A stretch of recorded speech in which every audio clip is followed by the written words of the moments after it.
স্থানীয় সরকার নির্বাচন কবে হবে, সেই নির্বাচনে কখনো আমরা শুনতে পাচ্ছি যে নিষিদ্ধ ঘোষিত আওয়ামী লীগ অংশ নিতে পারবে, কেউ বলছেন পারবে, কেউ বলছে পারবেন না। যে আমাদের জেলা প্রশাসক নিয়োগ দেওয়া হয়েছে এবং সেটাও দলীয় বিবেচনায়, অথচ এই গণতন্ত্রের জন্য 2014 থেকে আরম্ভ করে 2024 সাল পর্যন্ত নিরবচ্ছিন্নভাবে মাননীয় স্পিকার বাংলাদেশের মানুষ লড়াই করেছে, সংগ্রাম করেছে। কিন্তু এরপরে যখন আমরা দেখি যে স্থানীয় সরকার নির্বাচনগুলো এখন প্রায় 4 মাসের মতন হয়ে গেছে, সরকার গঠিত হয়েছে, এরপরেও কিন্তু আমরা এই ব্যাপারে কিছু জানতে পারি নাই। এবং আমাদের সংবিধান অনুযায়ী আমাদের স্থানীয় পর্যায়ের পুরো শাসন ব্যবস্থা স্থানীয় নির্বাচনের মাধ্যমে যারা প্রতিনিধি নির্বাচিত হবেন তাদের হাতে হওয়ার কথা।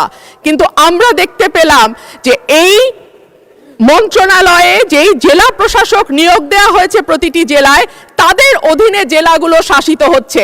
এটা কিন্তু সংবিধানের সঙ্গে সরাসরি সাংঘর্ষিক।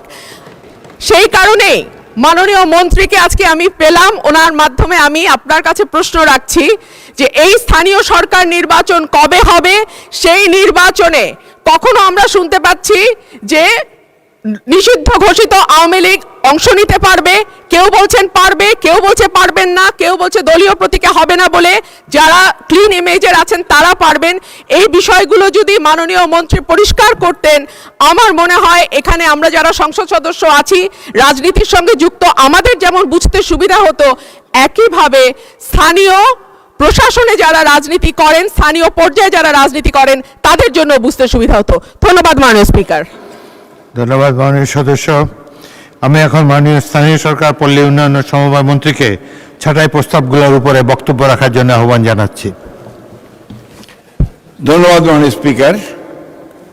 সম্পূরক বাজেটের বরাদ্দ নিয়ে আমরা আজকে এখানে বসেছি এবং সেটাকে আপনার মঞ্জুরি দেওয়া না দেওয়ার ব্যাপারে আলোচনা করছিলাম। তো এর মধ্যে আমাদের সম্মানিত সংসদ সদস্য কয়েকজন বিভিন্ন বিষয়ে অবতারণা করেছেন। তবে স্থানীয় সরকার নির্বাচনের ব্যাপারে আমি তাদের আশ্বস্ত করতে পারি যে যথাসময়ে নির্বাচন অনুষ্ঠিত হবে এবং যে আমরা সিদ্ধান্ত একমত হয়েছি সেই সিদ্ধান্তে আমরা যথাসময়ে নির্বাচন অনুষ্ঠিত করব।